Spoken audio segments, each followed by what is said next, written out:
Hello, bonjour everyone. Last week, your National Bargaining Committee resumed negotiations with Treasury Board in Ottawa.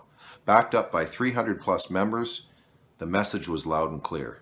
Hands off our sick leave, and it's time to negotiate a collective agreement that recognizes the distinct working conditions of correctional officers. Unfortunately, as the week progressed, it was very apparent that the Treasury Board has no real mandate to negotiate in good faith.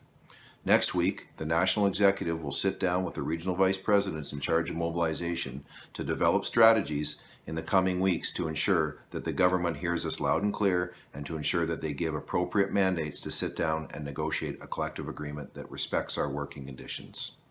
I want to thank personally all of the members that supported the bargaining committee last week in our efforts. At the same time, we must be ready for the future, and we must convince this government that we are different from other public servants, and it's time for them to give clear mandates to negotiate in good faith. Thank you.